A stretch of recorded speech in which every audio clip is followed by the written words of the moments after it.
Antes de avançarmos, pedir oração por uma família que acabou de perder uma jovem de 12 anos, que foi para um acampamento de desbravadores. Ali foi mordida, calcula-se, por uma serpente. Teve 8 paragens cardíacas, mas o veneno da serpente ou do outro bicho qualquer acabou por torná-la cadáver. Por isso que os pais sejam consolados pelo nosso Criador com a perda de esta jovem de apenas 12 anos. Queridos irmãos, eu gostaria de levar-vos para as Escrituras, para o último livro da Bíblia, e vamos ler o capítulo 16, versículos 17 e 18. Capítulo 16, versículos 17 e 18 diz o seguinte: E o 7º anjo derramou a sua taça no ar, e saiu uma grande voz do templo do céu do trono, dizendo: Está feito. E houve vozes, e trovões, e relâmpagos, e houve um grande terremoto, como nunca houve, desde que há homens sobre a terra. Tal foi este grande terremoto. Queridos irmãos e amigos, está para vir à Terra o maior terremoto da história da humanidade. Nós lembramos de alguma história, lembramos na história de alguns terremotos, e um que ficou bem na nossa memória e que até hoje não foi superado por outro terremoto, foi aquele que aconteceu no dia 1 de novembro de 1755 e que teve o seu epicentro em Lisboa, no nosso país, Portugal.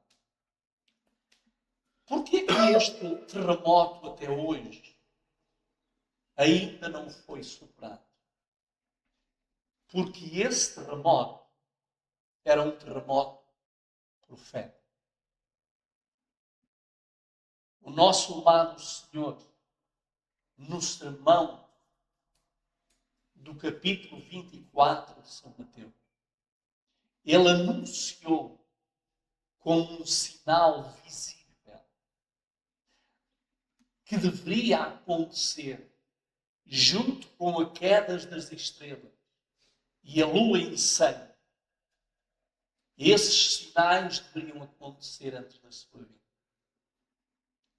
Agora quero-vos dizer, não vai haver nenhum terremoto que vá superar este do dia 1 de novembro de 1755, que não seja este que é aqui anunciado no capítulo 16 do livro de Apocalipse. Ou seja, um terremoto profético do dia 1 de novembro de 1755 só vai ser superado pelo terremoto que vai acontecer muito, muito em breve.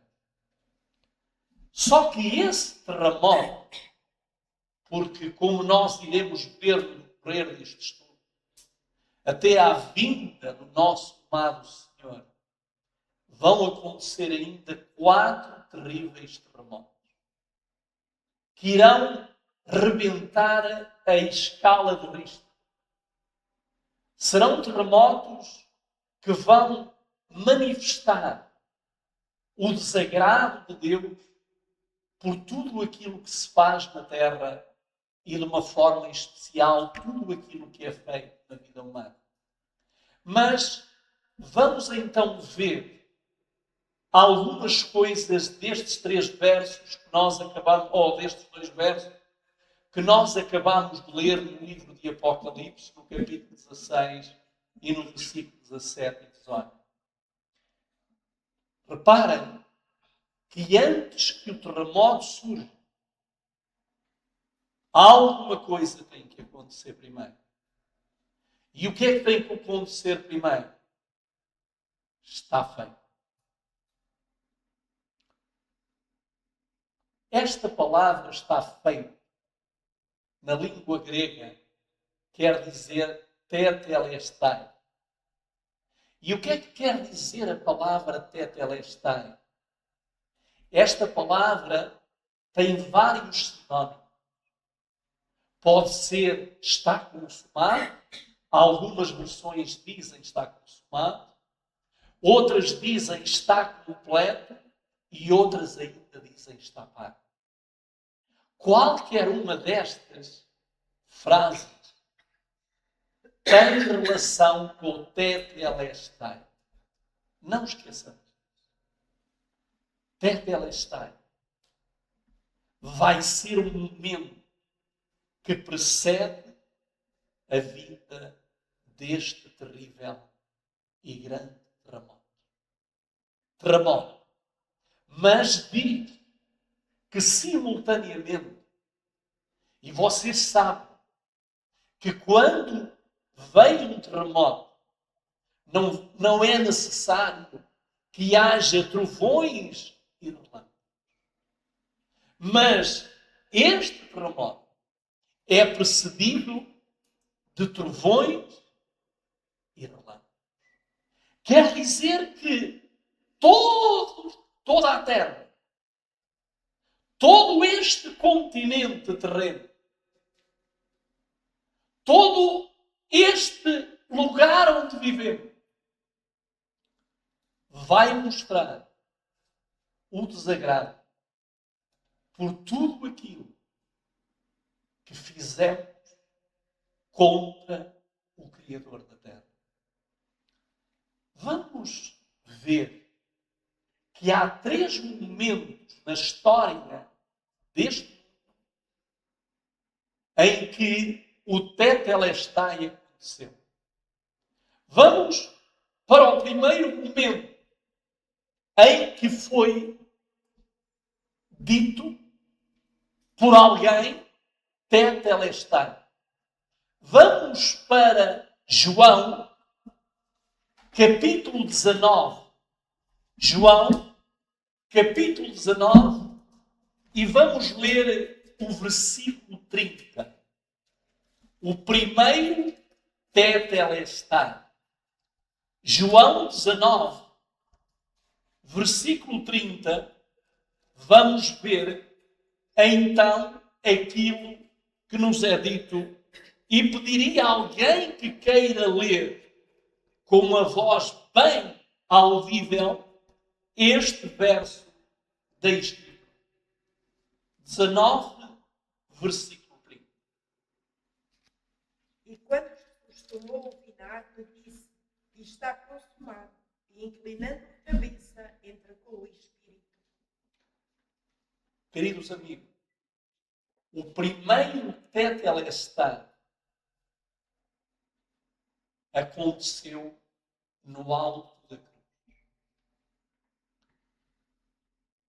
E há algo aqui que nós precisamos nos debruçar.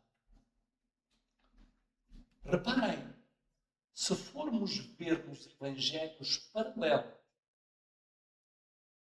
a João omite, mas Lucas, Mateus e Marcos acrescentam.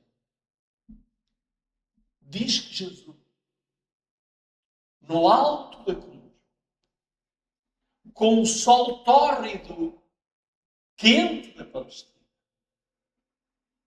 depois de estar desidratado completamente, porque ao dia e uma noite ele não bebia água, flagelado, ferido, E agora, com o calor do sol a incidir sobre ele, secando o sangue que corria pela sua fronte, pelo seu lado, pelas suas mãos e pelos seus pés,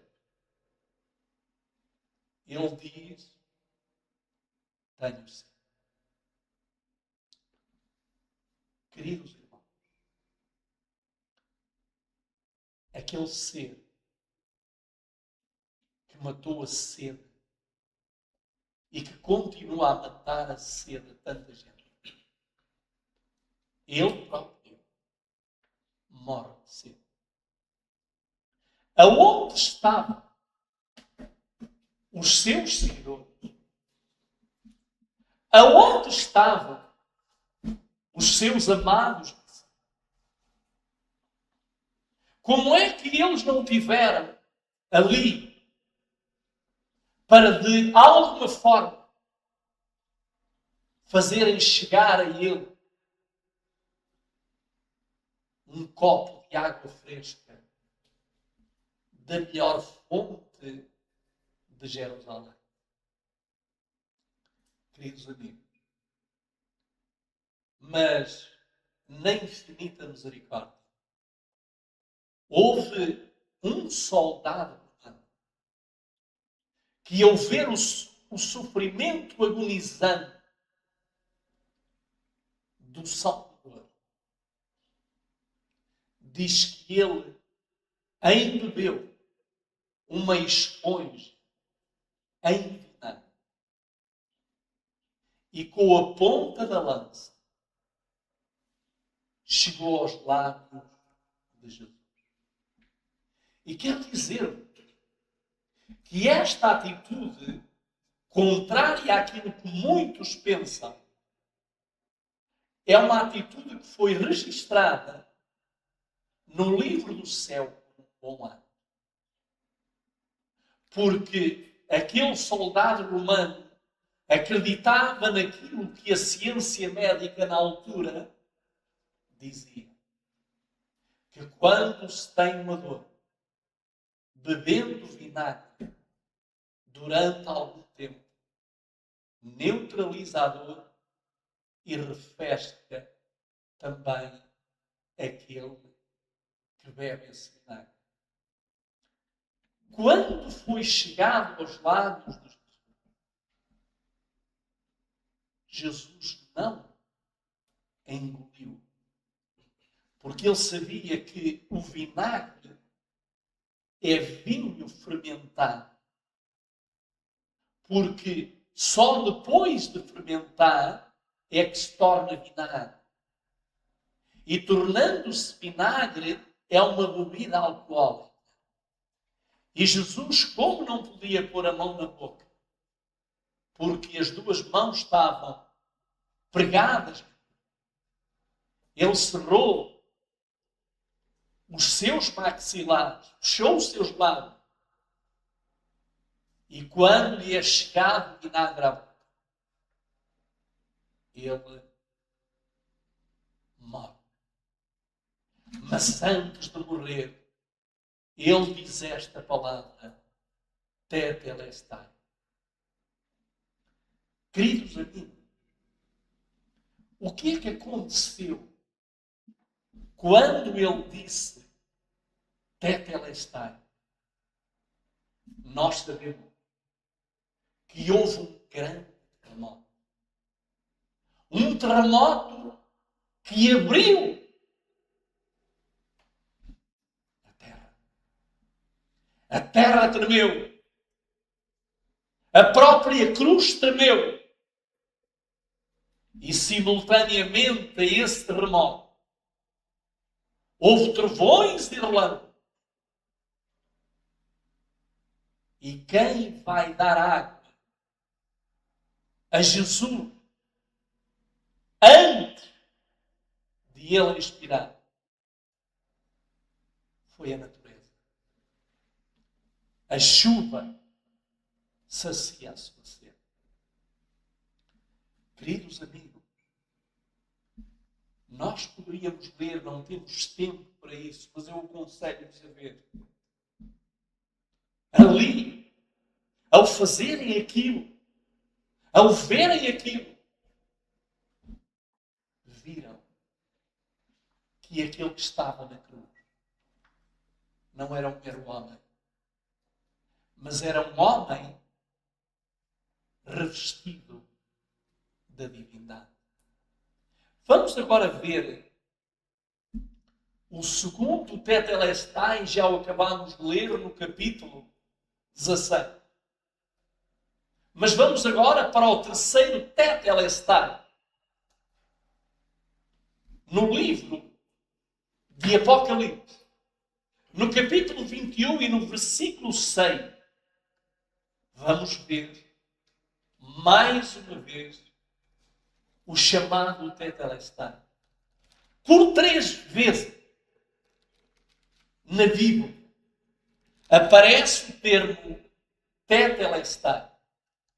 Vamos então agora ler o versículo 6 e vamos ver o que é que aconteceu primeiro para depois ser dito Tetelestai. No versículo 6, pediria a outra pessoa que queira ler o que é que diz.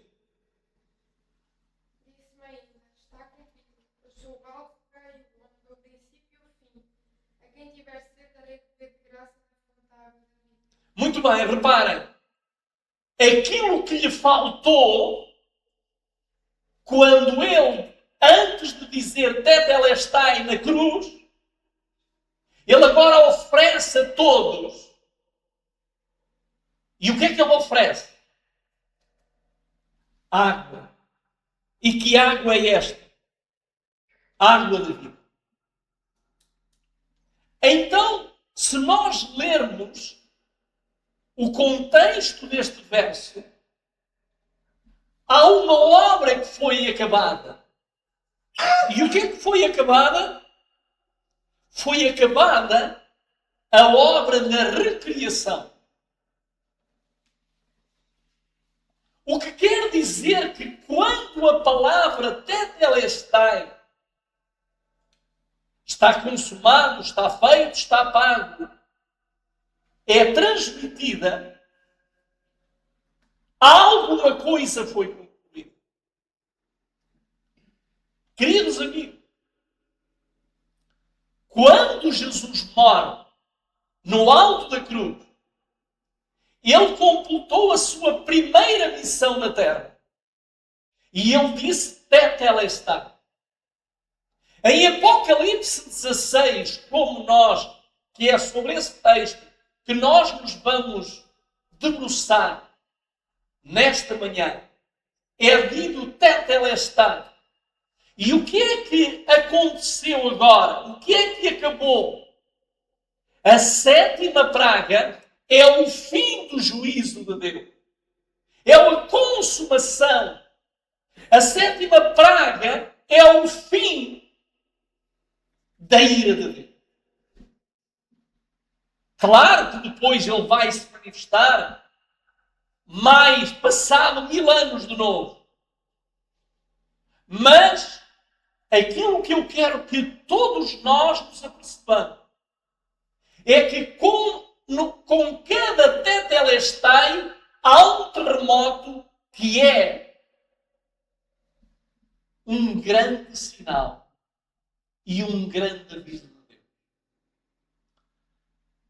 Quero dizer-vos uma coisa. No livro Grande Conflito, na página 40, e vamos debater um pouco sobre esse capítulo também, a serva do Senhor, ela diz: toda a causa foi decidida para a vida ou para a morte. No capítulo 16 está relacionado com tudo aquilo que foi decidido. No livro Primeiros Escritos, diz-nos: terminou a intercessão de Cristo no santuário celestial. Tetelestai. Queridos, é importante nós agora vermos. E eu gostaria que nós agora víssemos os efeitos de quanto Jesus diz tetelestai, os efeitos que virão sobre a terra. Vamos primeiro, novamente, para o livro de João. Para o capítulo 19, e agora vamos ler do 26 até ao versículo 30. 19, João 19, 26 a 30 diz o seguinte. Ora, Jesus, vendo ali a sua mãe, e que o discípulo a quem ele amava estava presente, disse à sua mãe, mulher, eis aí o teu filho. Depois disse ao discípulo, eis aí a tua mãe. E desde aquela hora o discípulo recebeu-a em sua casa. Depois disso, sabendo Jesus que todas as coisas estavam terminadas, para que a Escritura se cumprisse, disse, tenho sede. E estava, pois, ali um vaso cheio de vinagre. E encheram de vinagre uma esponja e pondo-a no ensopo lhe chegaram à boca. E quando Jesus tomou o vinagre, disse, está consumado. E inclinando a cabeça, entregou o Espírito. Irmão, queridos amigos, o tetelestai nunca vai acontecer sem que primeiro todas as coisas que tinham que ser feitas foram feitas. Reparem que interessante. Jesus já tinha terminado o seu ministério de 3 anos e meio na terra. E agora ele encontra-se no alto da cruz. E agora no alto da cruz há alguma coisa que ainda faltava para ele poder vir a dizer tetelestai. E o que é que faltava? O que faltava era ele entregar a sua mãe, aquela que ele chamava de mulher, como vimos no sábado passado. Ele precisava de entregar a sua mãe em braços seguros, em braços amoráveis, em braços que dela cuidassem como ele cuidou até ao momento em que está na cruz. Jesus não deixou nada para trás. Jesus primeiro pensa nos outros. E quando ele agora acaba de entregar a sua mãe e diz à sua mãe, eis aí o teu filho, e nós sabemos que ela referiu-se a João, e que agora diz a João, João, eis aí a tua mãe. Foi-lhe entregue essa responsabilidade. E reparem que desde aquela hora em que Jesus morre, que Jesus a expira na cruz, desde aquela hora, João levou Maria para a sua casa e cuidou dela como sua mãe. E eu quero ver, quando chegarmos lá, Jesus vai pedir contas da forma como João tratou a sua mãe. Jesus vai querer ouvir da boca da sua mãe, Maria, como é que ela foi tratada? Que palavras é que ele usou para com ela? E também Jesus vai exigir de Maria que diga a forma como ela tratou João. Jesus, antes de dizer tetelestai, ele coloca nos ombros de João e de Maria uma grande responsabilidade. E, queridos amigos, a mesma responsabilidade que ele colocou nos ombros de Maria e nos ombros de João será diferente na sua vida. Mas ele colocou na sua vida também uma responsabilidade. E você e eu que estamos aqui, vai vir um dia em que o Senhor vai obrigá-la a dizer tetelestai.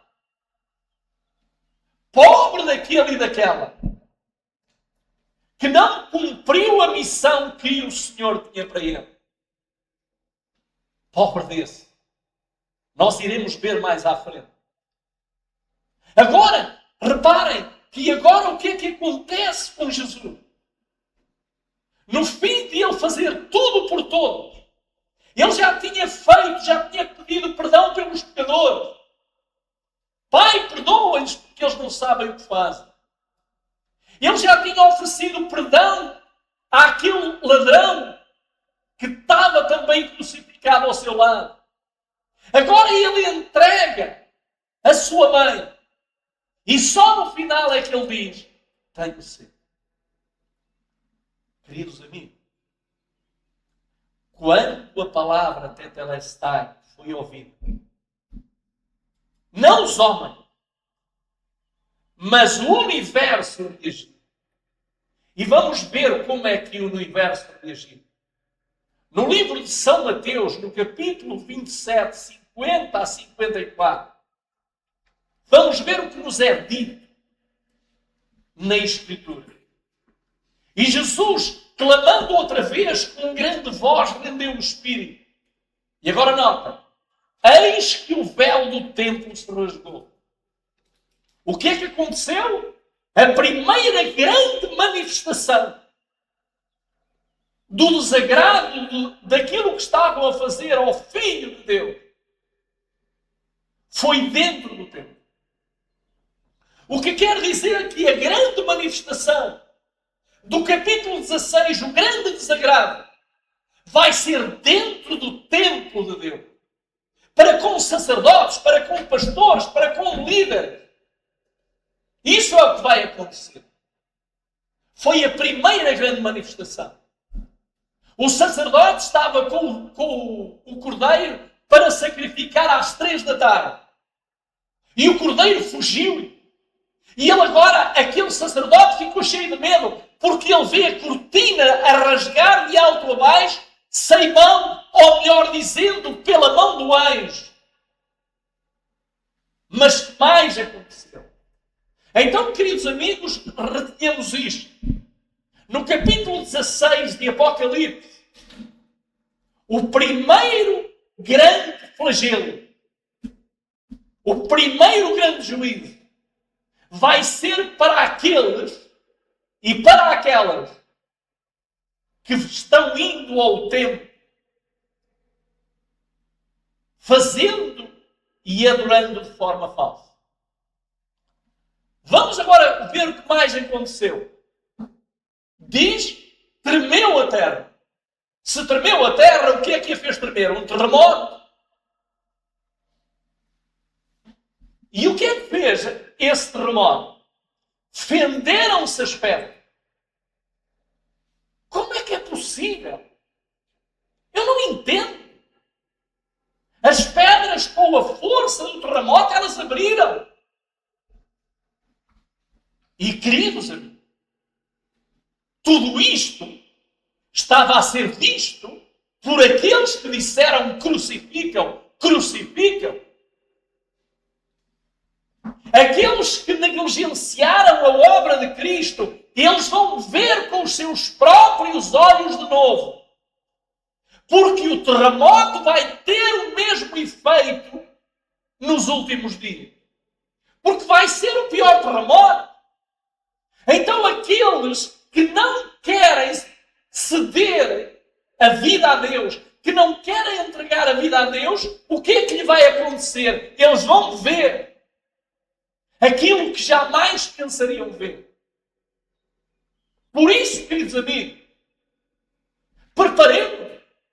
Porque quando for dito pela terceira e última vez, aliás, pela segunda vez, melhor dizendo, quando for dito pela segunda vez, tetelestai, vai ser terrível. Que mais aconteceu? E abriram-se a sepultura. O que é que o terremoto fez? Abriu a sepultura. Mas abriu as sepulturas de quem? Daqueles que foram lá colocados injustamente. Daqueles que morreram acreditando no Senhor. daqueles que morreram, alguns no fogo, outros foram decapitados, outros foram serrados de alto a baixo, outros foram lançados às feras. Esse terremoto abriu a sepultura. Mas que mais aconteceu? Diz-nos, e agora vejam que coisa interessante. Alguém da multidão diz, e saindo dos sepulcros, depois da ressurreição dele, entraram na cidade santa e apareceram a muitos. E agora vejam o que está aqui a dizer. E o centurião e os que com ele guardavam Jesus, vendo o terremoto e as coisas que haviam sucedido, tiveram um grande temor e disseram, verdadeiramente, este era o Filho de Deus. Queridos amigos, quem era este homem? Um centurião romano. Um homem habituado a matar. Um homem habituado a prender. Um homem habituado a fazer mal às pessoas. Mas agora, ao ver todo este cenário caótico, catastrófico, ele olha não para as coisas que estava a ver ao seu redor, mas ele olha para o alto da cruz e ele diz, verdadeiramente, este era o Filho de Deus. E sabem o que é que aconteceu a este homem? Converteu o coração. Entregou-se. E como é que ele se entregou? Ele teve que ver as pedras serem fendidas. Teve que ver a terra tremer. Teve que ver o terremoto. Teve que ver toda a terra em convulsão. E, queridos amigos, há pessoas duras de coração. Há pessoas que vai ser necessário isto. Mas quero dizer, o Tetelestai do capítulo 16 já não vai poder fazer nada por você. Nem por mim. Porque o tempo da graça já encerrou. Já houve 6 pragas que já caíram. Quando cair a primeira praga, encerrou o tempo da graça. Agora não há mais nada a fazer. Agora você vai ver, mas já não pode fazer nada. Nem o céu pode fazer nada por si. Vamos ver o que é que nos diz o desejado de todas as nações. Essas palavras não foram murmuradas em segredo.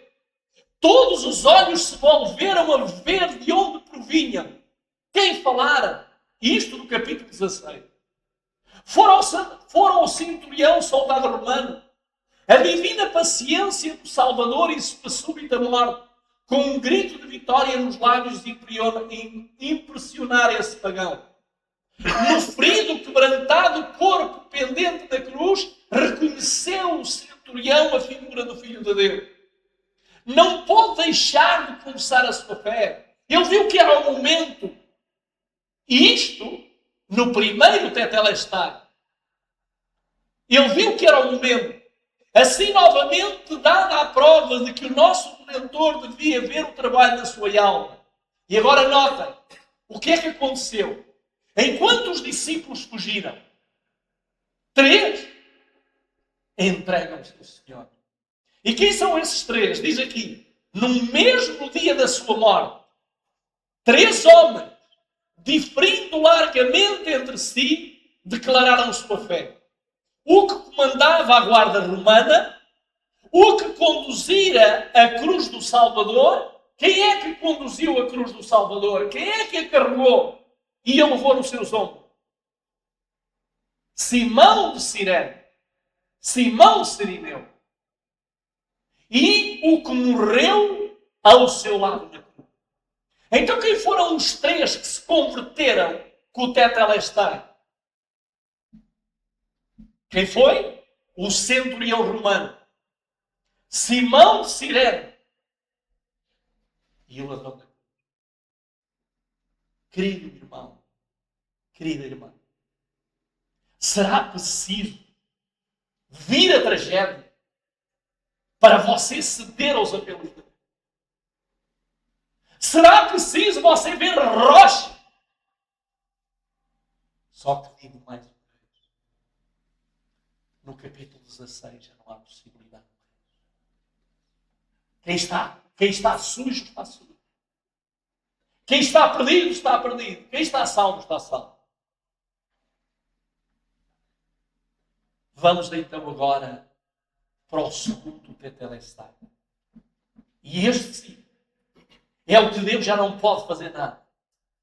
Porque o tempo de salvação de Deus acabou. E quando é que acabou o tempo de salvação de Deus?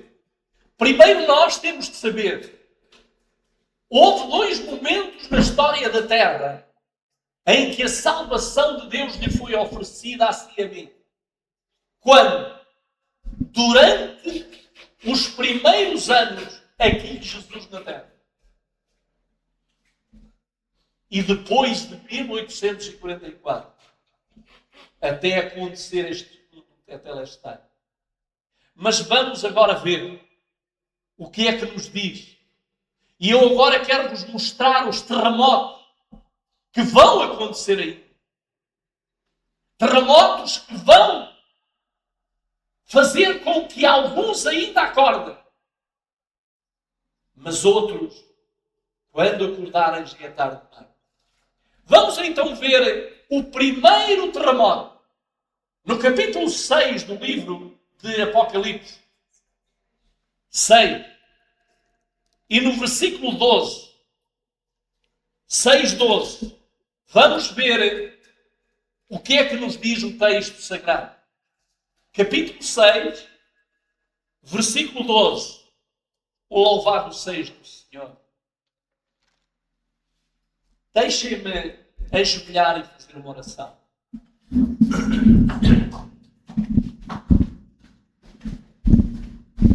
Senhor nosso Deus, nosso santo e amorável Pai, em breve um segundo Tetelestai vai ser pronunciado por ti. E a partir daí, Senhor, não há mais salvação para ninguém. Nenhuma oração terá mais valor, nenhuma intercessão terá agora resultado. É um momento, hoje, neste preciso momento, a Escritura diz: se hoje ouvires a voz do Senhor teu Deus, não endureçais os corações. Querido Pai, estamos aqui para que nos perdoe, porque não temos sido os filhos que deveríamos ser. Mas tu nos estendes ainda a graça nesta hora. E por isso, Senhor, antes que se venha a cumprir as palavras do capítulo 16 do livro de Apocalipse, salve para o teu bem. No santo e bendito nome de Yeshua. Amém.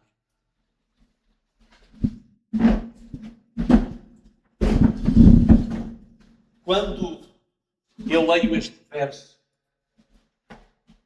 sinto uma tristeza da alma que vocês não acreditam. Porque aqui, não mais, você pode salvar-se. Como nós iremos ver. Vamos então ler os 3 terremotos que vão acontecer em breve. Capítulo 6, versículo 12. Quem é que gostaria de ler? 6:12. Vi quando ele abriu o 6º selo, e eis que houve um grande terremoto. O sol ficou escuro como um tecido de crina negra. Toda a água tornou-se vermelha como sangue. Quando é que foi este terremoto? Dia 1 de novembro de 1755. Vamos para o segundo terremoto. Capítulo 11, versículo 19. E vamos ver o que é que nos diz o capítulo 11, versículo 19. E abriu-se no céu o templo de Deus, e a arca da sua aliança foi vista no seu templo. E houve relâmpagos e vozes e trovões e terremotos e grande saraiva. Então, quando é que vai haver o segundo terremoto? Quando a arca de Deus for vista no céu. Algumas versões dizem houve terremoto. No plural, mas não. O original diz singular. Houve. Deus vai dizer a todos aqueles que agora são obrigados a olhar para o céu e verem a lei escrita. Tarde demais. Porque agora já não há como obedecer à santa lei. Vamos para o terceiro terremoto, que é, nem vamos ler, é capítulo 16, versículo 18, mas vamos ler agora o quarto terremoto. Ezequiel, capítulo 38, 19 e 20. Vamos então ler, e eu gostaria que alguém lesse esse quarto terremoto que está registrado no livro de Ezequiel. 38, 19 e 20. Quem é que gostaria de ler? Pois no meu dedo, no meu grande furor, eu disse naquele dia haveria um grande terremoto na terra de Israel, de modo que os peixes do mar, as aves do céu, os animais do campo e todos os seres que se arrastam sobre a terra tremerão diante de mim, bem como todos os homens que estão sobre a face da terra. E os montes serão deitados abaixo, os precipícios se dispararão, todos os muros desabarão. Este é o quarto terremoto. Aqui os temos. Agora vamos ver algumas coisas que vão acontecer quando vier o terremoto de Apocalipse, capítulo 16, quando cai a sétima praga. Vamos ver aqui algumas coisas. Diz-nos, no capítulo 19 a 21, do mesmo capítulo, diz, e a grande cidade fendeu-se em três partes. Que cidade é esta? É a cidade onde os destinos da humanidade estão a ser programados. Qual será a cidade que existe na Terra que mais tem ofendido a Deus? Qual é a cidade da Terra e onde é que ela está que mais tem trazido desonra? Qual é a cidade? Não. Roma. A cidade de Roma. Porque é ali na cidade de Roma que alguém se senta querendo para ser Deus. É ali na cidade de Roma que alguém se veste de branco, querendo manifestar diante da humanidade que ele é um ser puro. Roma. Pobre cidade. Eu não queria estar nessa altura na cidade de Roma. Porque essa cidade vai fender-se entre as partes. Porque essa cidade desafiou Deus. Dali levantaram-se os anticristos. Dali foram proclamadas leis contra a lei de Deus. Ali foram os governantes, foram visitar o líder daquela nação de 44 hectares como sendo o representante de Deus na terra. Mas, queridos amigos, que mais vai fazer o terremoto? Diz-nos ainda no texto, diz claramente, as cidades das nações caíram. Quais nações? Todas as nações da terra. Eu quero vos dizer que as primeiras 4 pragas, elas não são universais. Mas as 3 últimas, elas têm efeito universal. O que quer dizer que só há um lugar de refúgio, como nós estudamos há pouco tempo. Você precisa estar na terra de Gozan. E se você não estiver na terra de Gozan, você vai sofrer os efeitos deste terremoto. E que mais vai acontecer? Dizem que toda a ilha fugiu. Para onde é que ela fugiu? Para dentro dos oceanos. Os oceanos vão engolir as ilhas. E vocês sabem que existem ilhas grandes? A maior ilha que nós temos na Terra, creio que estou enganado, é a ilha da Indonésia. Temos também a Austrália, que é outra ilha. Mas estes países, diz a Bíblia, que eles vão ser engolidos. Vão desaparecer. De um momento para o outro não vão ser vistos. Agora há uma coisa que eu quero dizer. Ao serem engolidos, nenhum filho de Deus submergirá nas ondas aquosas do oceano. Porque Deus os tirará de lá. Que mais vai acontecer? Diz-nos, e sobre os homens caiu do céu uma grande saraiva, pedras aproximadamente do peso de um talento. E onde estão essas pedras? Vamos para o livro de Jó. No livro de Jó, no capítulo 38 e no versículo 22 e 23, quando Jó põe em dúvida a liderança divina e que Deus agora pergunta a Jó para que Jó responda, Deus leva em visão Jó até ali. E vamos ver então o que é que nos diz o versículo 22 e 23. Quem é que gostaria de ler? 22 e 23, o que é que diz?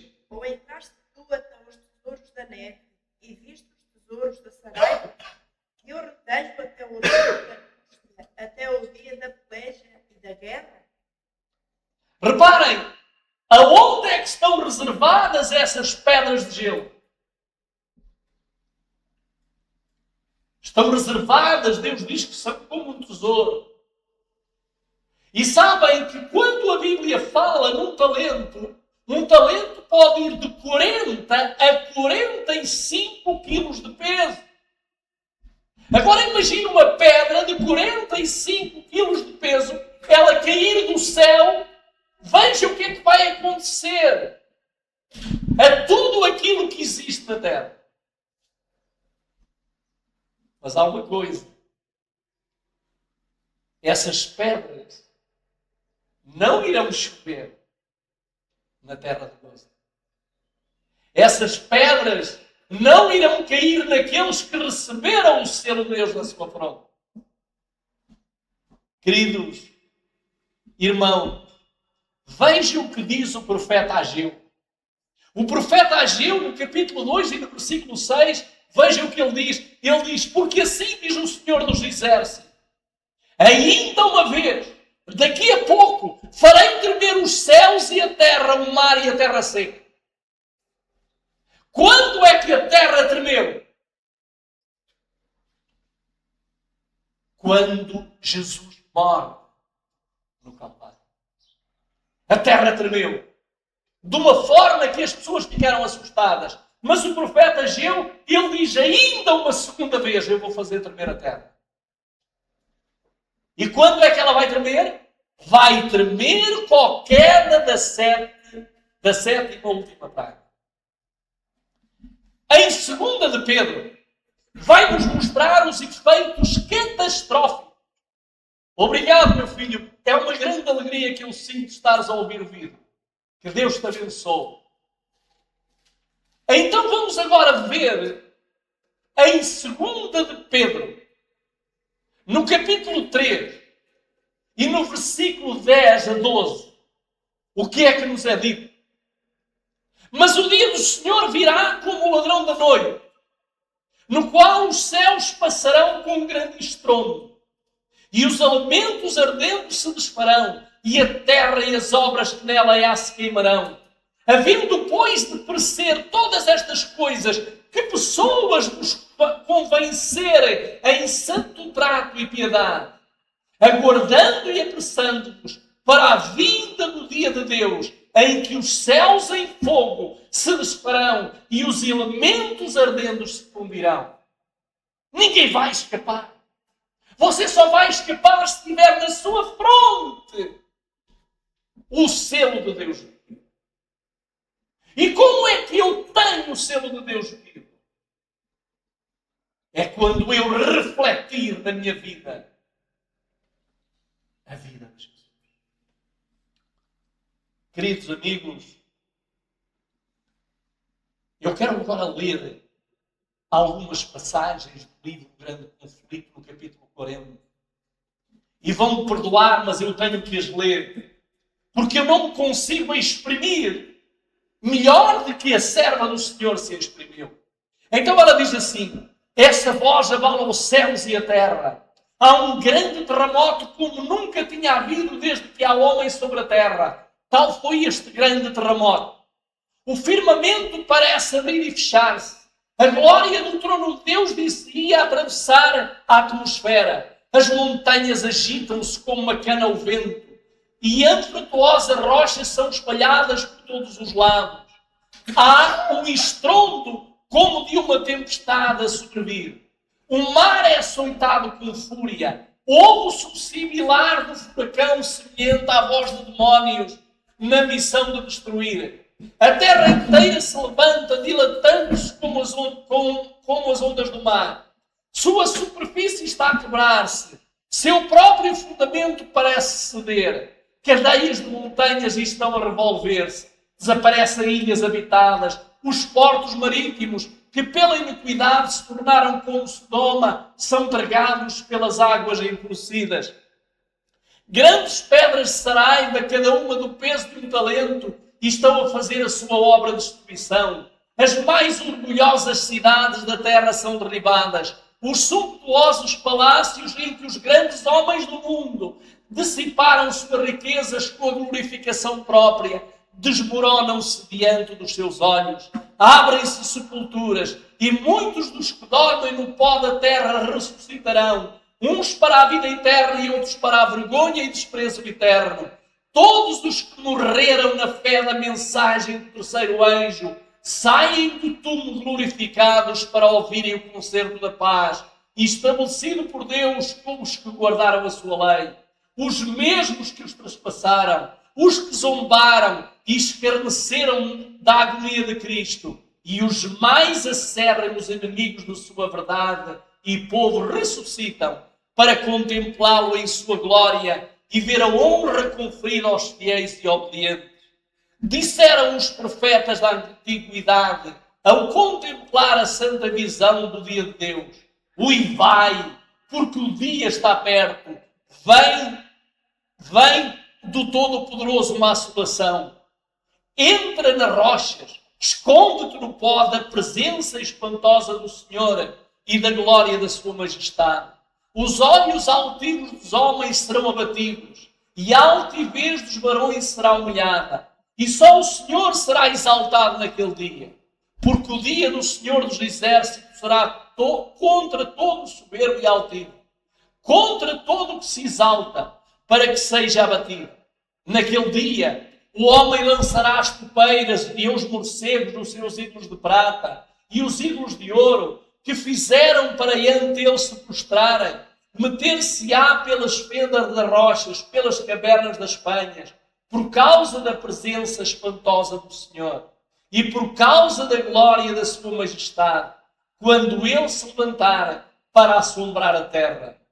Queridos irmãos, eu aconselho-vos a lerem o livro Grande Conflito e o capítulo 40. Leiam esse capítulo, porque é um capítulo inspirador. Agora, queridos irmãos, já em conclusão, nós queremos mostrar, e o povo de Deus, quando a sétima praga cair, e o povo de Deus, vamos ver o que é que nos diz Isaías 26, 20 e 21.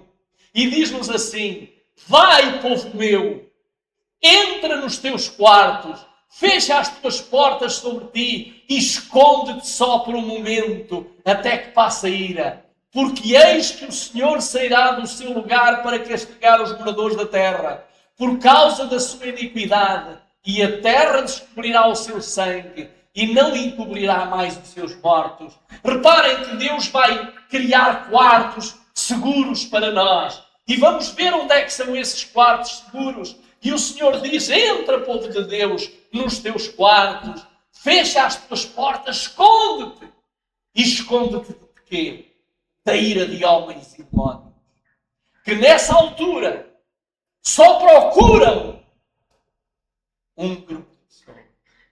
Quem são eles? Os que refletem na sua vida a glória de Deus.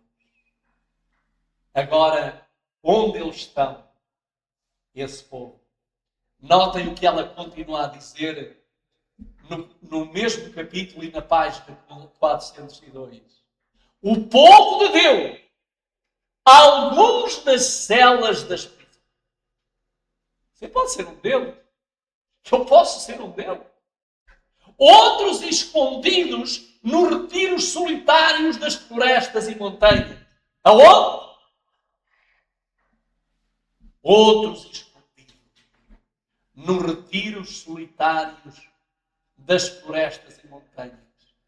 Planteia ainda a proteção divina, enquanto por toda a parte grupos de homens armados, instigados pelas hostes de anjos maus, se estão preparados para a obra de Deus. Queridos amigos, aonde vai estar o povo de Deus? Como eu tenho vindo a dizer, alguns estão nas prisões. E porquê é que Deus os levou para as prisões? Porque Deus vê que ainda há uma oportunidade para salvar juízes. Salvar pessoas que estão nos tribunais e que você não tem acesso. Então Deus vai levar-nos para as prisões. Mas aqueles que não forem para as prisões, eles têm que ir para os quartos. Eles têm que ir para os desertos, escondidos, nos retiros solitários da floresta e das montanhas. Querido amigo, você procure já as montanhas isoladas da terra, lugares para onde você possa fugir. Agora notem o que é que diz a seguir. É ouvida pelo povo de Deus uma voz e melodiosa dizendo: olhai para cima, e levantando os olhos para o céu, contempla o arco da promessa, um arco-íris. E agora vai aparecer o arco-íris no céu. Aqueles que estão nas prisões vão ver o arco-íris. Aqueles que estão nas montanhas vão ver o arco-íris. O arco do pacto da aliança. As nuvens negras ameaçadoras que cobriam o firmamento se fendem. E como Estevão olham fixamente para o céu e veem a glória de Deus e o Filho do Homem sentado sobre o seu trono. Divisam em sua forma divina os sinais da sua humilhação. E agora notem o que vem a seguir. E de seus lábios ouvem o pedido apresentado ao Pai e aos seus santos anjos. E quem é que vai fazer este pedido? Jesus agora olha para as montanhas, olha para as prisões, olha para aqueles que estão ali injustamente retidos. Que Deus havia criado estes para serem os donos do mundo. Mas agora não são mais os donos do mundo. Eles agora tiveram que fugir para as prisões e para as montanhas. E agora Jesus faz o último apelo. E qual é o último apelo? Reparem o que é que Jesus diz. Aqueles que me destes, quero que eu, onde estiver, também eles estejam. Jesus orou antes de subir ao céu: ó Pai, que nenhum destes se perca. E agora Jesus diz: ó Pai, aqueles que me deste, quero que onde eu estiver também eles estejam comigo. E agora notem o que é que diz a seguir. Novamente se ouve uma voz. Agora já não é a voz do filho. Agora é a voz de alguém a não ser o filho. E o que é que essa voz melodiosa e triunfante dizendo? Eles vêm, santos, inocentes, incontaminados, guardaram a palavra da minha paciência, andarão entre os anjos, e os pálidos e tênues lábios dos que se mantiveram firme a fé proferem um brado de vitória. Jesus pede. E o Pai diz, eles vêm. Eles vêm. Queridos amigos, no capítulo 25 de São Mateus, há uma passagem da Escritura que nós não podemos ignorar. Porque ela vai se repetir de novo. E esse verso está em São Mateus, capítulo 25, versículo 6. E o que é que diz? Mas à meia-noite ouviu-se um clamor. Aí vem o esposo, saí ao encontro. O pai agora dá liberdade ao filho e diz, filho, vai buscá-lo. O lugar dele já aqui está preparado, vai buscá-lo.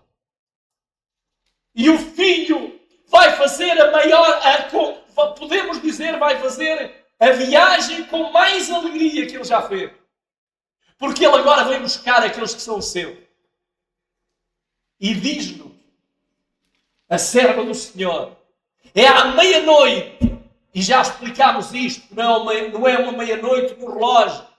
A meia-noite representa livramento. É à meia-noite que Deus manifesta o seu poder para livramento do seu povo. O sol aparece resplandecendo em sua força. Sinais e maravilhas se seguem em rápida sucessão. Os ímpios contemplam a cena com terror e espanto, enquanto os justos veem com solene alegria os sinais do seu livramento. Tudo na natureza parece desviar do seu curso. As correntes de água deixam de fluir. Nuvens negras e pesadas sobem e chocam-se umas nas outras. Em meio dos céus agitados, acha-se um espaço claro de glória indescritível, de onde vem a voz de Deus, com o som de muitas águas, dizendo, está feito. Tetelestai. Agora, queridos amigos, no mesmo capítulo 25, também nos vai mostrar que há dois grupos. Quando Jesus vier. E no versículo 10 diz assim, e tendo elas ido comprá-lo, chegou o esposo. E as que estavam preparadas entraram com ele para as bodas. E fechou-se a porta. Quem é que entrou? As que estavam preparadas. O que é que as que não estavam preparadas foram fazer? Foram preparar-se. Versículo 11 e 12. E depois chegaram também as outras virgens dizendo, Senhor, Senhor, abre-nos! E ele respondendo disse, em verdade vos digo, não vos conheço. Porquê é que ele diz, não vos conheço? Não conhece ele todas as pessoas da terra? Agora,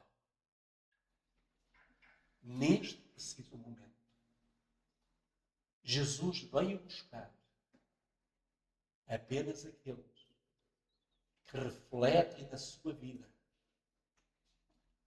a glória do unigênito de Deus. Ele agora vem buscar aqueles que são parecidos com ele. E aos outros já vai dizer, não os conheço. Queridos irmãos, eu gostaria de terminar. Mas antes de terminar, eu vou ler mais uma citação do livro O Grande Conflito, no capítulo 40. E agora, ouçam, abram os ouvidos. Porque aqueles que vão ser salvos Aqui é-nos dito pela serva do Senhor de onde é que eles vêm. E notem o que é que diz. Os herdeiros de Deus vieram das águas furtadas, da choça, dos calhabouços, dos cadafalsos, das montanhas, dos desertos, das covas da terra e das cavernas do mar. Queridos amigos, agora não nos diz aqui que eles agora vieram da cidade. Ninguém aqui nos diz que veio da cidade. Na terra eram desamparados e aflitos e maltratados. Milhões desceram ao túmulo carregados de infâmia, porque firmemente se recusavam a render-se às enganosas pretensões de Satanás. Pelos tribunais humanos foram julgados como os mais vis criminosos. Mas agora, Deus mesmo é juiz. Revogam-se agora as decisões da terra. Tirará o opróbrio do seu povo, como diz Isaías 25:8. Chamar-lhe-ão o povo santo, remidos do Senhor. Ele determinou que se lhes deu ornamento por cinza, óleo de gozo por tristeza, vestido de louvor por espírito quebrantado. Não mais são fracos, aflitos, dispersos e opressos. Doravante devem estar sempre com o Senhor. Acham-se diante do trono com vestes mais ricas do que já usaram os mais honrados da terra. E estão coroados com diademas, com coroas mais gloriosas do que as que já foram colocadas na fronte dos monarcas terrestres. Os dias de dores e prantos acabaram-se para sempre. O Rei da Glória enxugou as lágrimas de todos os rostos.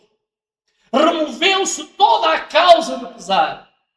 Por entre o agitar dos ramos de palmeiras, derrama um cântico de louvor claro e suave e melodioso.